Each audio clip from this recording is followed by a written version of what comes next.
Hello guys, welcome to our channel novel current. दोस्तों, आज के एपिसोड में 30 मार्च से 1 अप्रैल के बीच की महत्वपूर्ण घटनाओं का संकलन किया गया है। ध्यान रहे कि सभी महत्वपूर्ण घटनाओं का ही इसमें संकलन है जो आगामी कॉम्पिटिटिव एग्जाम के लिए बेहद महत्वपूर्ण है, इसलिए पूरी वीडियो को आप ध्यान से देखें। तो चलिए शुरू करते हैं।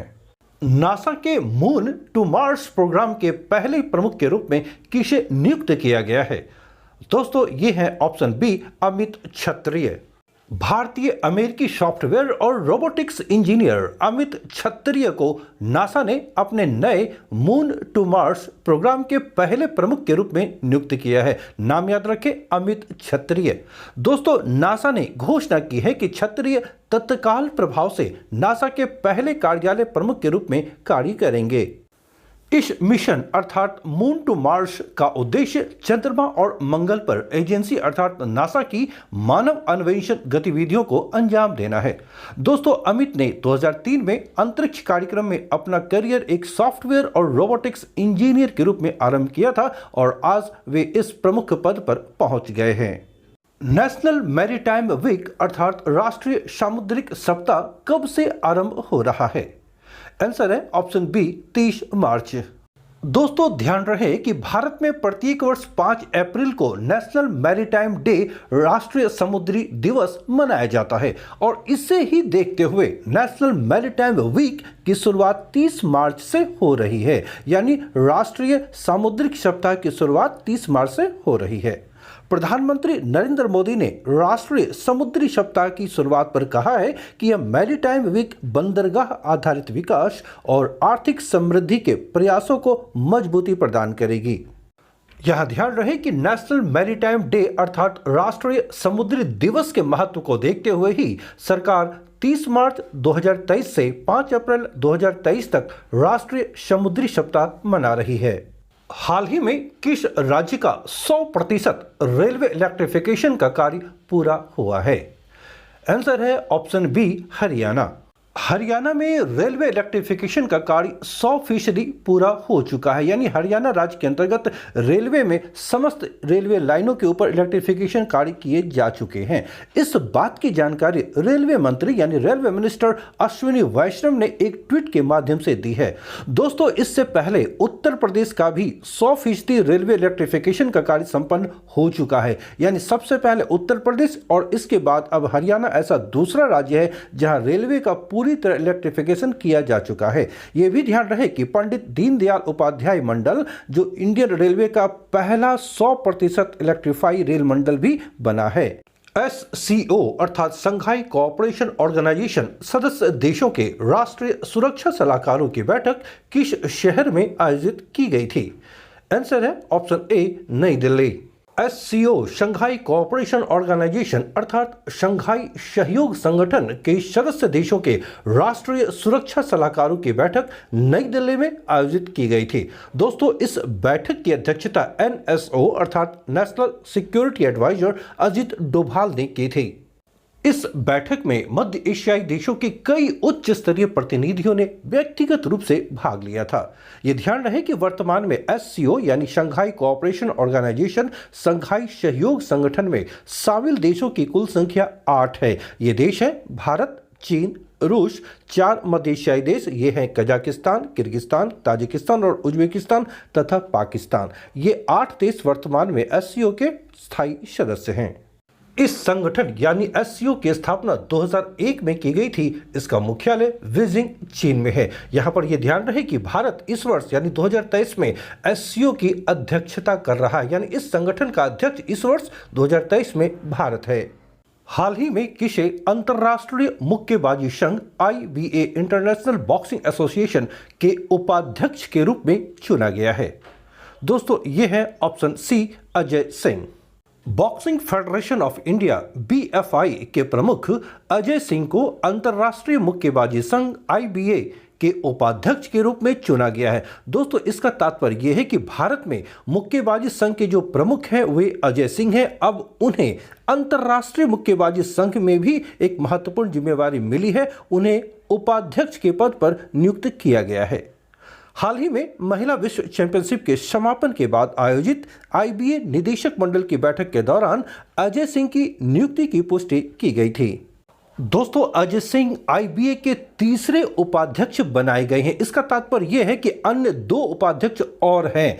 सन 2026 तक यूक्रेन के वोलोडिमीर प्रोडिवस और सर्बिया के अब्दुल मुतालिम अबकारोव के साथ इस पद पर वे बने रहेंगे। यानी आईबीए के जो 3 उपाध्यक्ष हैं वे हो गए भारत के अजय सिंह, इसके अलावा यूक्रेन के वोलोडिमीर प्रोडिवस और सर्बिया के अब्दुल मुतालिम अबकारोव। यहाँ ये ध्यान रहे कि आईबीए इंटरनेशनल बॉक्सिंग एसोसिएशन की स्थापना 1946 में की गई थी, 1946 में, और इसका मुख्यालय लॉज़न, स्विट्जरलैंड में है। पब्लिक ईवी चार्जिंग स्टेशन अर्थात इलेक्ट्रिक व्हीकल चार्जिंग स्टेशन स्थापित करने के लिए केंद्र सरकार ने हाल ही में कितने करोड़ रुपए मंजूर किए हैं? आंसर है ऑप्शन ए 800 करोड़ रुपए। देश भर में 7,432 सार्वजनिक फास्ट चार्जिंग स्टेशन स्थापित करने के लिए केंद्र सरकार ने FAME अर्थात फेम योजना फेज 2 के तहत 800 करोड़ रुपए मंजूर किए हैं। दोस्तों, सरकार ने इलेक्ट्रिक वाहनों के बड़े पैमाने पर उपयोग के लिए आवश्यक बुनियादी ढांचे में सुधार के लिए 2015 में जो फेम अर्थात faster adoption and manufacturing of electric vehicles India scheme तैयार की है। इसी के तहत यह योजना बनाई गई है।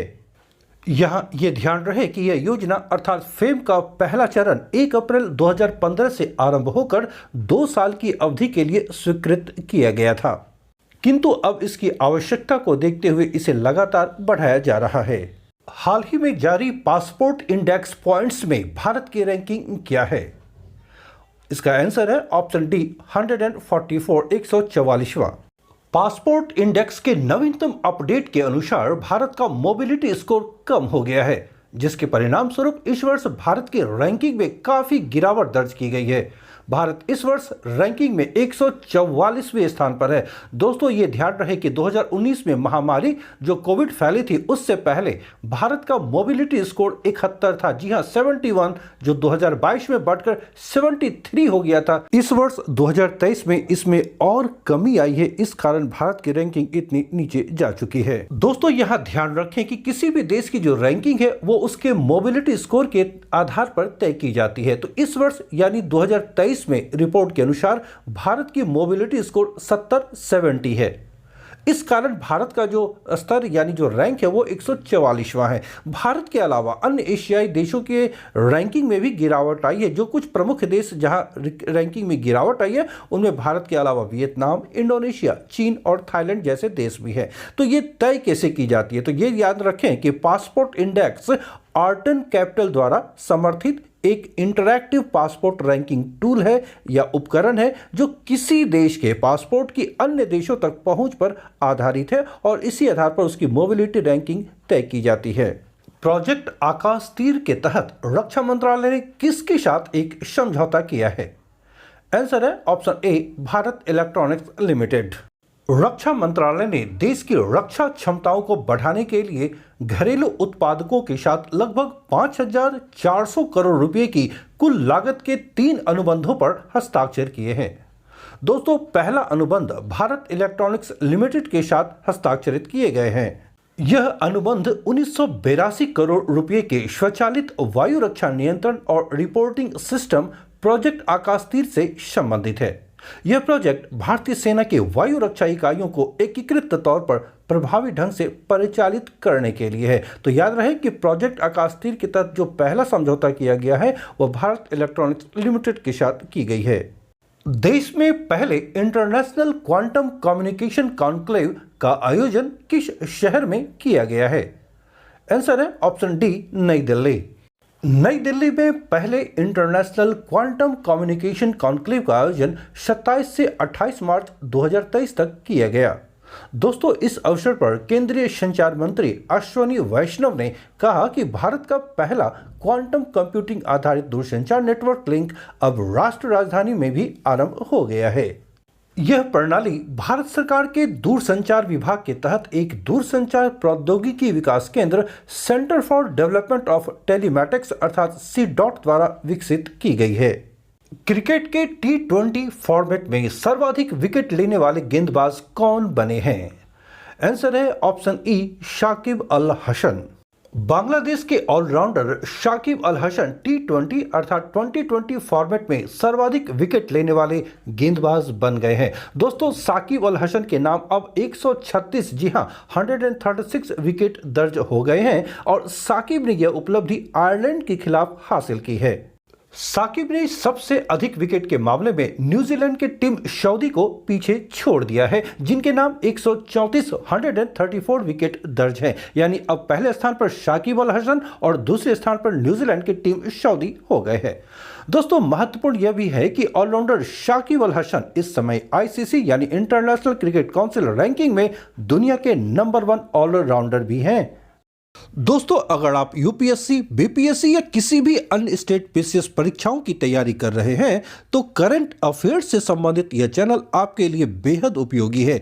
यहां एग्जाम के दृष्टिकोण से ही सिर्फ महत्वपूर्ण घटनाओं का ही संकलन किया जाता है। यह चैनल आपके लिए बेहद उपयोगी साबित होंगे। अगर आप गंभीर विद्यार्थी हैं जो परीक्षाओं की तैयारी कर रहे हैं तो आप इसे लाइक अवश्य करें, दोस्तों के बीच शेयर करें। अगर आप नए हैं तो चैनल को सब्सक्राइब अवश्य कर लें, साथ ही साथ बेल आइकन को भी प्रेस करें ताकि हमारे सारे वीडियोस के नोटिफिकेशन आपके पास सबसे पहले पहुंच सके। मिलता हूं नेक्स्ट सेशन में। Till then, bye.